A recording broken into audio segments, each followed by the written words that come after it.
बिस्मिल्लाहिर्रहमानिर्रहीम, अस्सलाम वालेकुम। मेरा नाम अब्दुल करीम गिल है और मेरे साथ हैं Waqas Shafqat Kalam. Welcome to global chess board.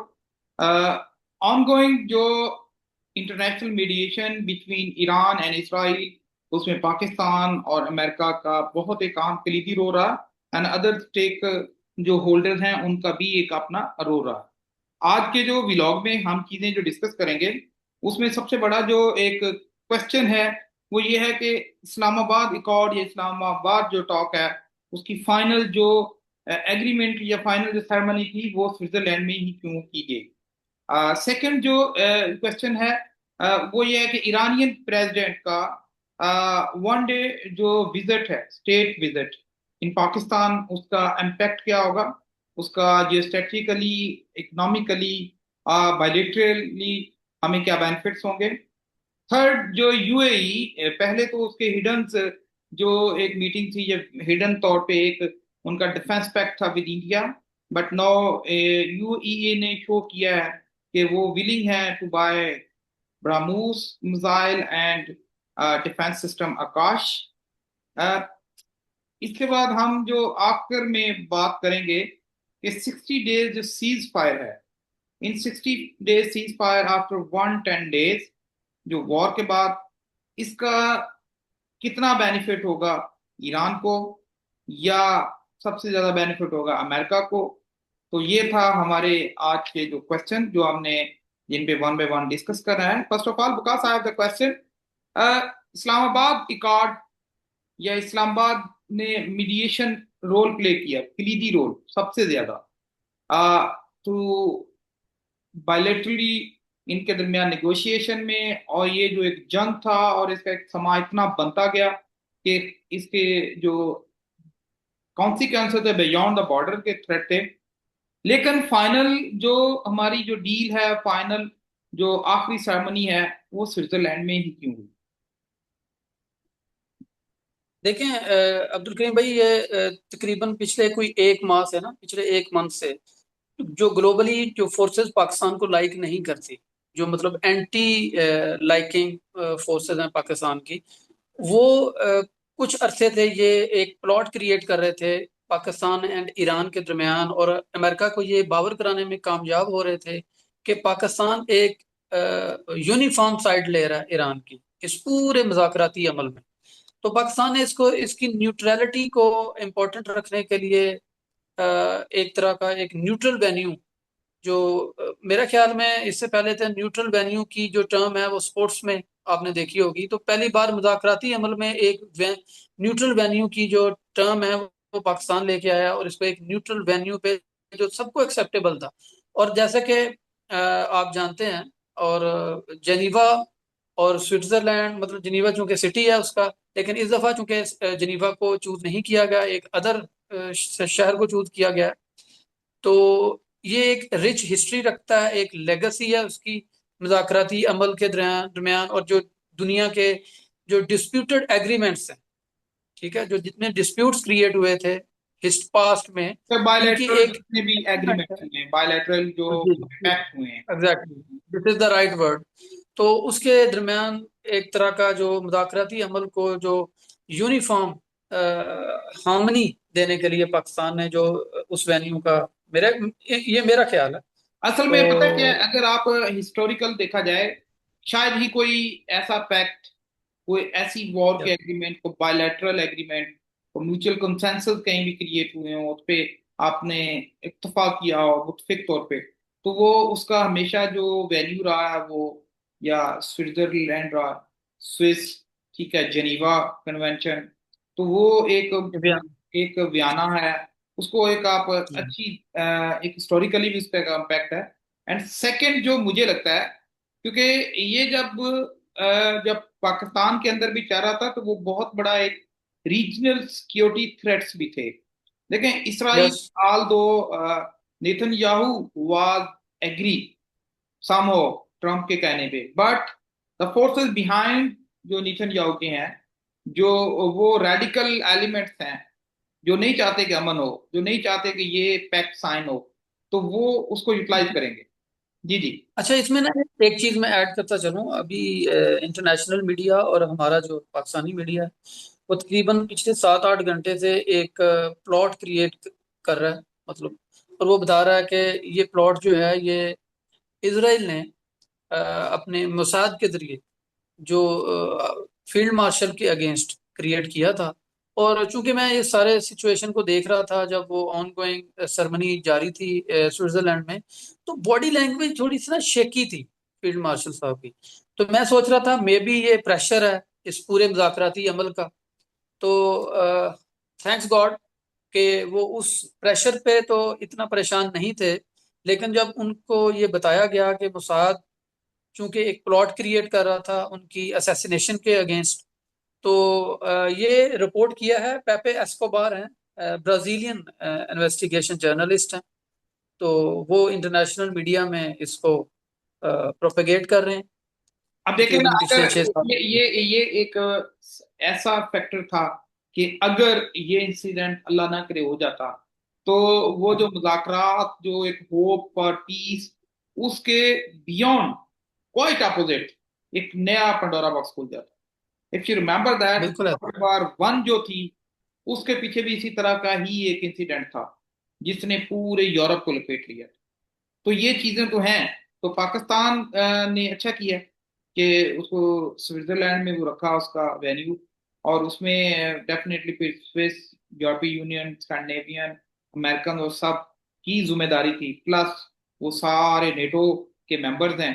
तो डेफिनेटली वो एक अच्छा पीसफुली, मकसद तो उसे पीसफुली कंक्लूड करना था, पीसफुली उसको ऐसा ही। एक बायलेटरल एग्रीमेंट करना था, ना कि उसमें इस चीज को आपने प्रचार करना है कि वो हमने किया है। वो तो दुनिया, देखें, जब दुनिया आपको प्रेज करेगी देन ही उसका एक इम्पैक्ट होता है। अपने सेल्फ प्रेजिंग से तो कुछ नहीं फर्क पड़ता। सेकंड, काश उसके बाद ईरानियन प्रेसिडेंट पाकिस्तान में आते हैं वन डे ट्रिप, और ये एक बड़ा अच्छा शगुन गिना जाता है, नेक शगुन है। इट्स इम्पैक्ट भी होगा डेफिनेटली जब 110 डेज वॉर के बाद 60 डेज सीज फायर हुआ, उसमें सारी सैंक्शन जो है वो खत्म हो गई। वो इंटरनेशनल मार्केट में अपनी ऑयल को सेल कर सकते हैं, ट्रेड कर सकते हैं। इससे पहले जो इंडियन जो शिप थे, ईरानियन सॉरी, ईरानियन जो शिप थे कि वो अपना कभी भी अपने नेम से वो ट्रेड करते नहीं थे। वो हमेशा एक हिडन वे में मूव करते थे। तो इसका इम्पैक्ट क्या होगा, इसका इम्पैक्ट पाकिस्तान पे क्या होगा, इसका इम्पैक्ट खिते में क्या होगा, और इसका इम्पैक्ट ईरान पे क्या होगा।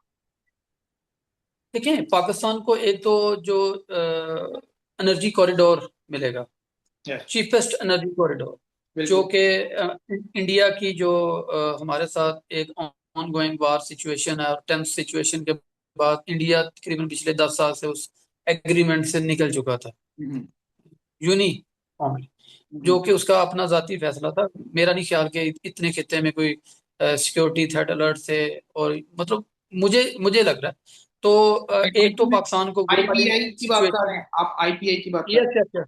आईपीएल बिल्कुल भी ऐसा ही जो है, निकला बिल्कुल। था, वो उसमें सबसे बड़ा अमेरिका ने असल में उसको लिए पूछा था दैट टाइम। जो ने उनको एक न्यूक्लियर सप्लाई ग्रुप की मेंबरशिप का ऑफर किया था, ठीक है। और वो यस सप्लाई ग्रुप की मेंबरशिप के साथ उसको basically permanent member of security council का भी एक लॉलीपॉप दिया गया था। लेकिन क्योंकि वो वीटो इसलिए कर गया, बैलेंस ऑफ पावर इस खिते के लिए और स्ट्रेटेजिक कल्चर ऑफ स्टेट के लिए ये मैंडेटरी था कि अगर आप इंडिया को permanent membership of security council की देते हैं तो फिर पाकिस्तान को भी दे। ये चाइना का स्टांस था, क्योंकि अगर इंडिया को आप ऐसा ही। देते हैं पाकिस्तान को नहीं देते तो फिर ये बैलेंस ऑफ पावर नहीं रहती। तो उसमें उस पाइप गैस लाइन का फिर पीस, पीस इस तरह का कोई नेम रखा, देन आईपी बन गया ईरान पाकिस्तान गैस पाइपलाइन। ऐसे। तो ये जो एनर्जी कॉरिडोर आपको मिलेगा, एक तो ये पाकिस्तान के लिए बेनिफिशियल है और ईरान के लिए भी बेनिफिशियल है। और दूसरा, जो जब आपके ऊपर एक पाबंदी हटती है, तो आईएमएफ, एशियन डेवलपमेंट बैंक, ये जितने भी मॉनेटरी आपके इंस्टीट्यूशंस हैं वर्ल्ड के, वो आपको आपके साथ इन लाइंड होते हैं। आप इंटरनेशनल ट्रांजैक्शन कर सकते हैं। देखें, पिछले 40-45 ईयर तो सैंक्शंस रही हैं ईरान पे। बिल्कुल। तो उसने ग्लोबली फ्लरिश नहीं किया, बिल्कुल। ना वो मॉनेटरिकली और ना ही वो इकोनॉमिकली। उनके जो मिलिट्री फंड्स थे वो भी अमेरिका ने सीज किए हुए थे। तो अभी जो $6 अरब की उनकी एक ट्रम्प ने उनको एक रिलीफ देने का ऐलान किया, वो भी उसने उसको लिंक कर दिया कि आप हमसे उसके अगेंस्ट कोई प्रोडक्ट परचेज करें। तो वो भी मेरा ख्याल में उसने अपना ही फायदा सोचा, में ना कि ईरान। जो सबसे ज्यादा बेनिफिट है फॉर पाकिस्तान, क्योंकि पाकिस्तान एक इंडस्ट्री स्टेट है और इंडस्ट्री को एनर्जी चाहिए, जितनी चीपेस्ट एनर्जी होगी, जितनी आप इनपुट कम से कम पैसों में इनपुट बाय करके प्रोडक्ट बनाएंगे, आप इतना अच्छा ग्लोबल मार्केट में compete कर सकते हैं।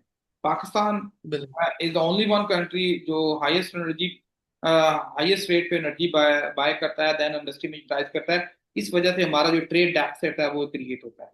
अगर ईरान से हमें आती है तो हमारी जो energy crisis in industry sector है वो पूरी हो जाएगी और चीपेस्ट होगी।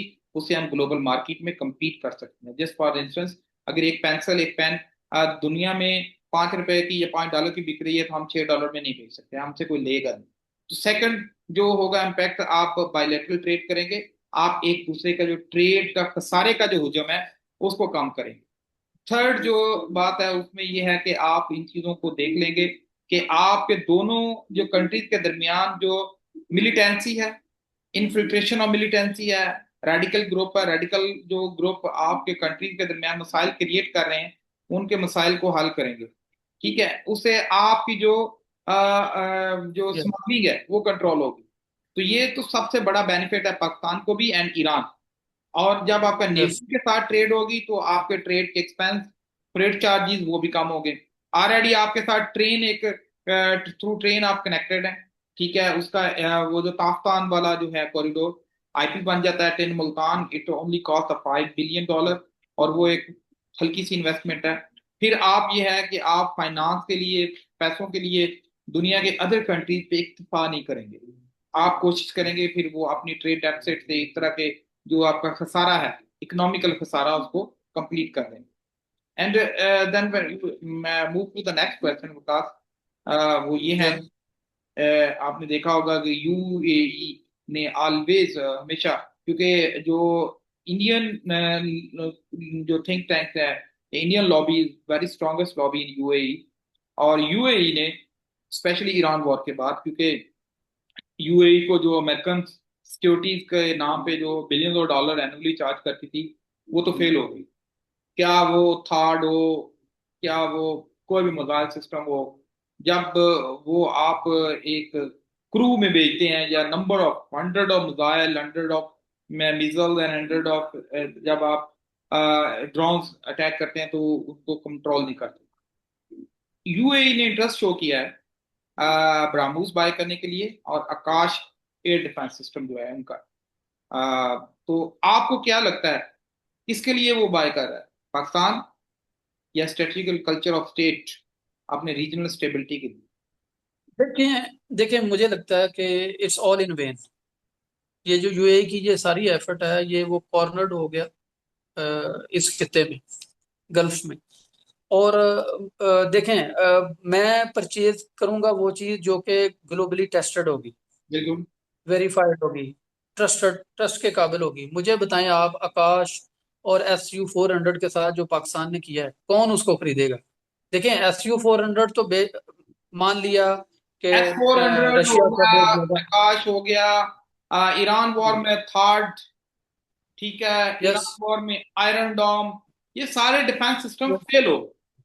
ठीक है, फेल हो गए, अब बिल्कुल इसका सही। मतलब ये कि जो भी इसको बाय करेगा वो जस्ट एक सिंबॉलिकली बाय करेगा, बट उसका कोई आपकी ये डिफेंस सिस्टम पे काम ये कर। मुझे ये ये मुझे लगता है ये सेरेमोनियल पैक्ट कहला सकता है। इसकी हकीकत से कोई इसका ताल्लुक नहीं असल होगा। में मुझे लगता है ईरान, इंडिया हमेशा जो है ना, वो एक टर्म बोली जाती है ना, एनिमीज ऑफ एनिमीज, वो इस टाइप का जो फ्रेंड। टर्मिनोलॉजी, फ्रेंड्स, ठीक है, उस यस। टर्मिनोलॉजी बोली जाती है। हाँ। तो इंडिया ने दोस्त का दोस्त। इंडिया ने इससे दोस्त पहले का दोस्त। ईरान में अपनी जो रूट्स थी, ईरान के थ्रू पाकिस्तान को जो एक डिस्टरबेंस कर रहा था, वो तो सैबोटाज हो गया। अब क्योंकि उसको खिते में कुछ ऐसा भी चाहिए जो एनर्जी कॉरिडोर भी हो। यूएई में नो डाउट इंडियन की एक ह्यूज इन्वेस्टमेंट है इकोनॉमिकली, बिल्कुल ऐसे। उनकी बहुत इम्पैक्ट है थिंक टैंक्स वाइज या उनकी लेबर के पर्सपेक्टिव में। तो उन्होंने, और थर्डली जो यूएई है वो ओपनली इसराइली अलाई है, और इसराइल हमेशा इंडिया के साथ रहा है पाकिस्तान की वजह से। ठीक है, तो ये सब जो चीजें हैं, असल में ये सारा डिफेंस सिस्टम, ये सारे मामला वो जस्ट बाय कर रहा है for Israel, sorry for Iran.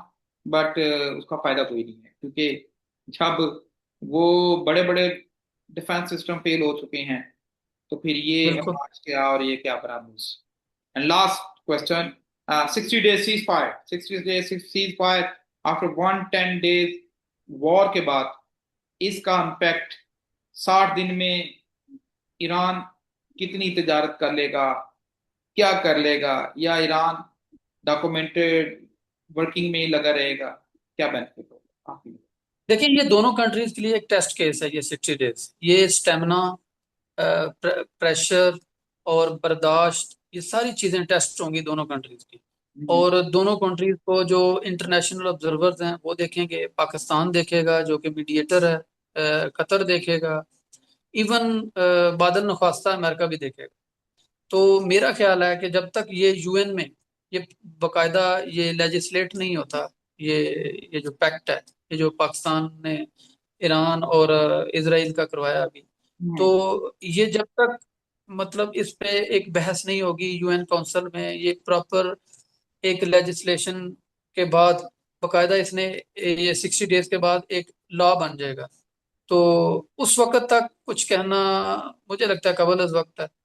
और लग नहीं रहा कि इसराइल इतने दिनों वेट करेगा, क्योंकि आप देखेंगे उसने पैक्ट के दौरान ही, ये जो एमओयू है, सॉरी, ये इस्लामाबाद एमओयू है, इसको इस्लामाबाद एमओयू का नाम दिया गया। तो ये उसी दौरान वो हिजबुल्लाह पे अटैक कर रहा था और उसने 23 लोगों को एट द स्पॉट शहीद कर दिया लेबनान में। तो मुझे तो नहीं लग रहा कि ये कोई फेस सेविंग है इसराइल के लिए, क्योंकि ईरान ने उसको एक ऐसी पोजीशन पे लाके खड़ा कर दिया है इस एमओयू के जरिए और पाकिस्तान ने, कि अब इसराइल जो है वो तकरीबन बहानों से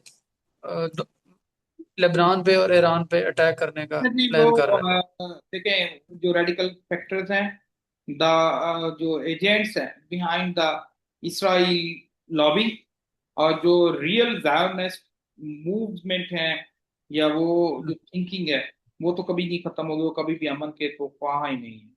So hope for the best, and it will test case for Pakistan, for Iran, and all mediator and negotiator states.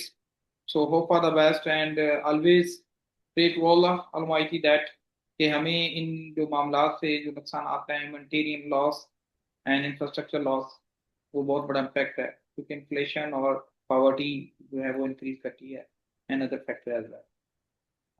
Stay blessed. Yes. See you next time. Have a good day.